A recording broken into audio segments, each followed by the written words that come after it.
Ah,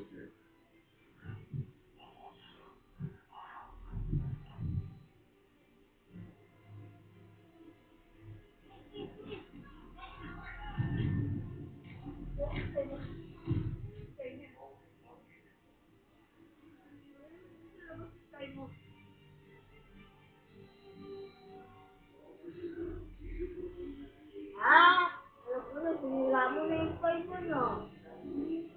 Wala na eh, hindi na nakikita yung pay mo eh. Sinira mo na eh.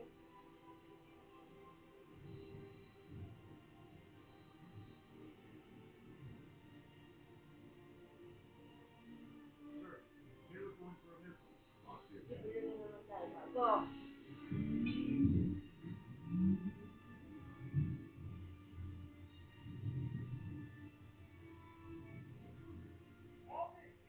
Wala na kasi kinukuha. Sinira mo kasi mga pay mo. Lahat na lang sinira mo. Wala nang kukunin mo.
Hoy!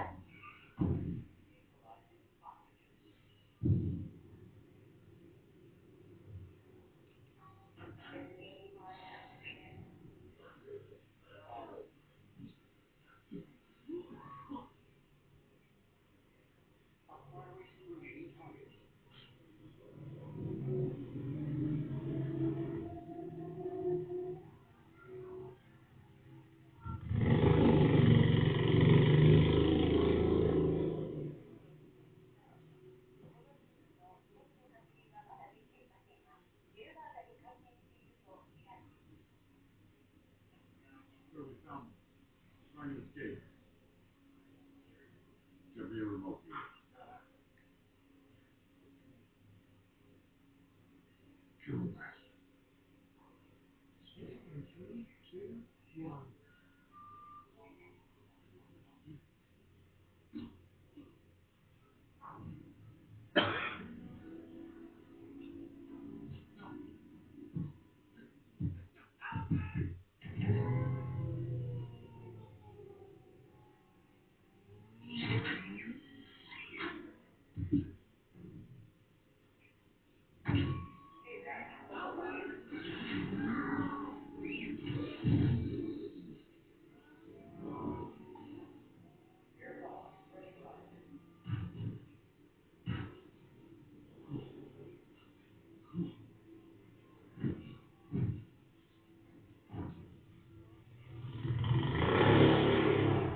I'm going to help you.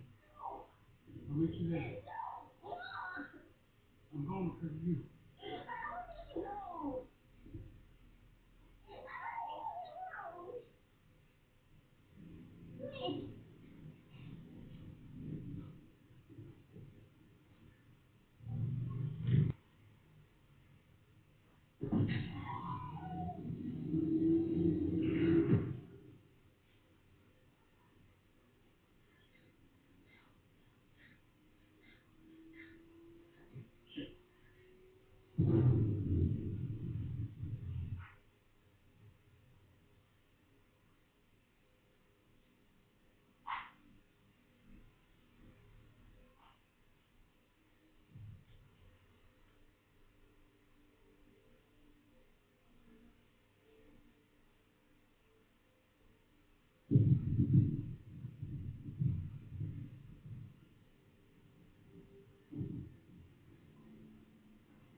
spend their entire lives surrounded by water. So it seems like a strange question to ask. Do fish actually get thirsty? Humans and other land animals feel thirst when the body needs more water. But what about creatures that are literally swimming in it all day? Do they ever experience that same urge? And if they're already surrounded by water, how would they even drink? As it turns out, the answer is more interesting than a simple yes or no.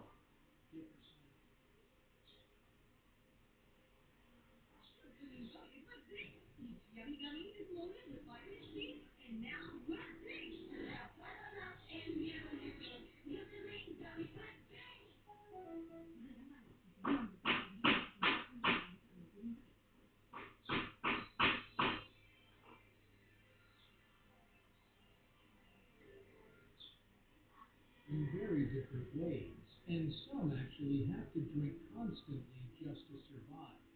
So let's dive beneath the surface and find out how fish manage their water balance right here on History of Simple Things.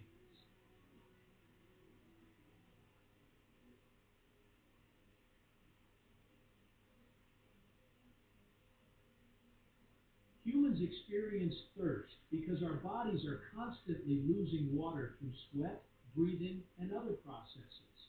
When our fluid levels drop, the brain signals us to drink. Fish don't experience thirst exactly the way humans do. Scientists believe they don't have the same conscious sensation that makes us think, I need a glass of water. Instead, their bodies automatically regulate water and salt levels through biological processes. In other words, fish, to compensate, they actually drink seawater, sometimes quite a lot of it. Of course, drinking salty water would be disastrous for humans. The excess salt would only make us more dehydrated. But marine fish have evolved special systems that allow them to handle this challenge. After swallowing seawater, their digestive systems absorb the water they need. The extra salt is then removed by specialized cells in their gills and by their kidneys. So yes, many saltwater fish do drink water regularly. If they stopped, they would gradually lose too much water and become dehydrated. No. Sharks are fish too, but they have developed a different strategy. Instead of constantly drinking seawater, sharks maintain unusually high concentrations of chemicals, such as urea, in their bodies. This makes the fluids inside them nearly as concentrated as the seawater outside.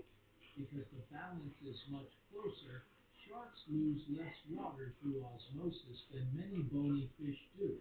Some species still take in water, but they don't depend on drinking seawater as heavily.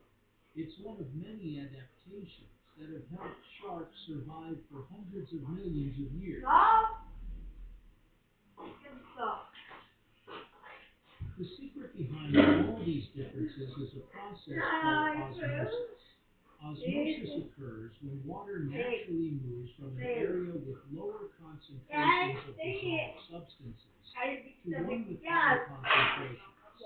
The movement continues until balance is reached. For freshwater fish, water flows inward because their bodies are saltier than their surroundings. For saltwater fish, water tends to flow outward because the ocean is saltier than they are. This invisible movement of water determines whether fish need to drink or avoid drinking altogether. Without these mechanisms, fish would quickly lose the balance necessary to survive. Can fish become dehydrated? Surprisingly, yes. Marine fish can become dehydrated if they cannot replace the water they lose. Changes in salinity, disease, or damage to their gills can interfere with their ability to maintain proper water levels. Fish kept in aquariums can also experience stress if the water chemistry is incorrect. Salt levels that are too high or too low can upset the delicate balance their bodies depend on. Even migrating species like salmon face unique challenges.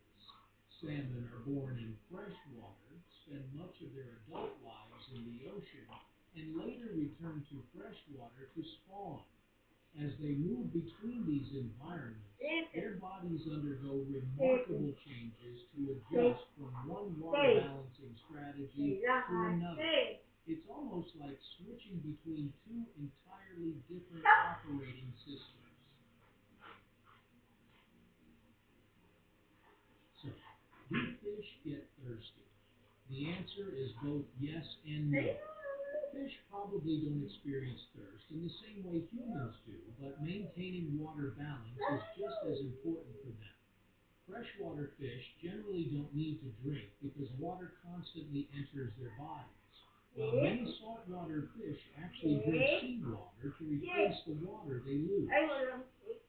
The next time you see fish swimming peacefully in an aquarium or the ocean, remember that their bodies are constantly performing an incredible balancing act. Even in a world made entirely of water, staying hydrated isn't as simple as it seems.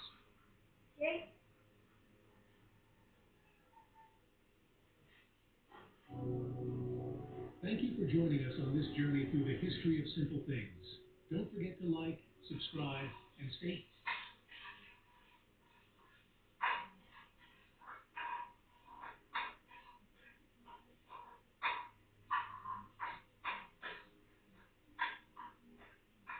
Someone sold a hand plane at a yard sale last summer for $3. The guy who bought it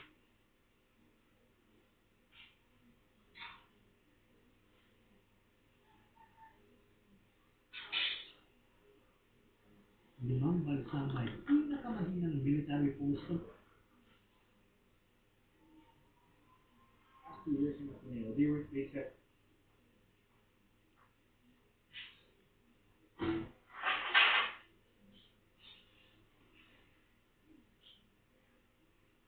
we sneaker like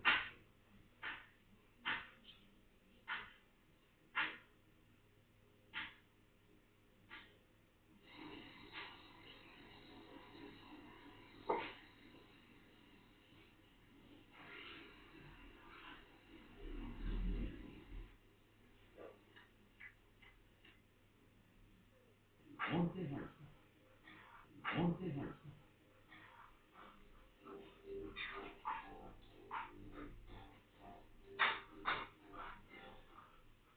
they're at the house. When he walks into the ring, you can't help but see one person, a young Mike Tyson. The same build, the same aggression,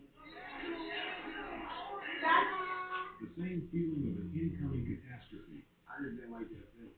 It feeling defeat. But this isn't Tyson. This is D'Angelo Muscle Evans, and he has his own story, no less explosive.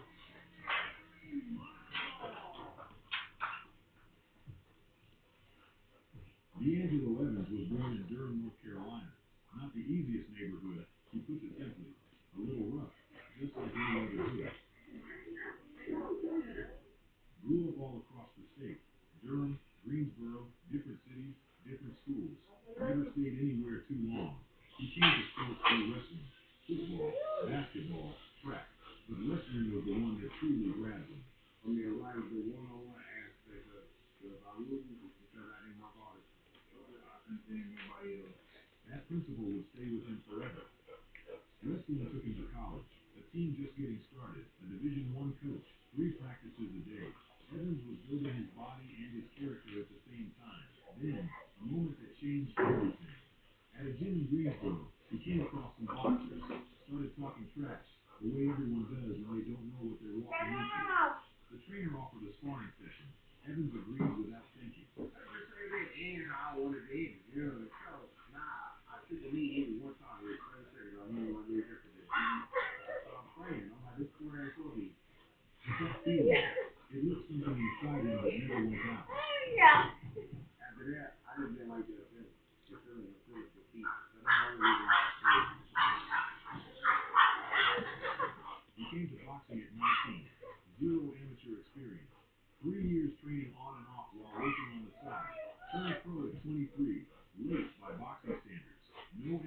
pedigree, no big name, no clean story of riding through tournaments and medals. But there was another story. 3 years ago, his mother was killed, hit by a car. Not every kind of pain can be put into words. There's something that you don't get over. The ring became the one place where that pain turned into something tangible. First therapy, then a hobby, then a job, then a career. But the signature was there from the start.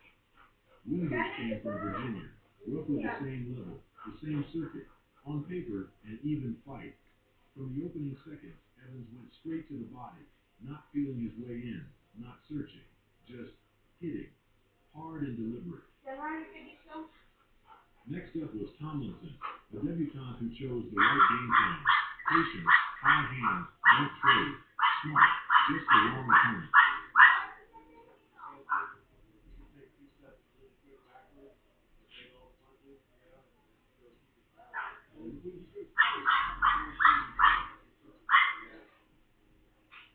Evans worked in his own rhythm. Jab to the head, shot to the body, fake low, come back high. After every combination, he pivoted out to the side.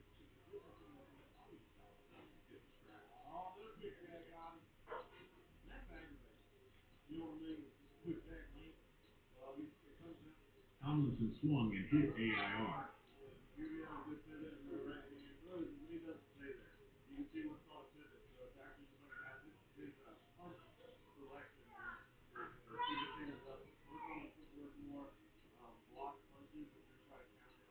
In the second round, a body shot put him on one knee.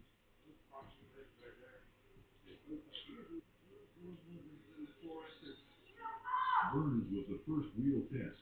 30 professional fights behind him, stopped only once in his entire career. 7 bouts in that same year.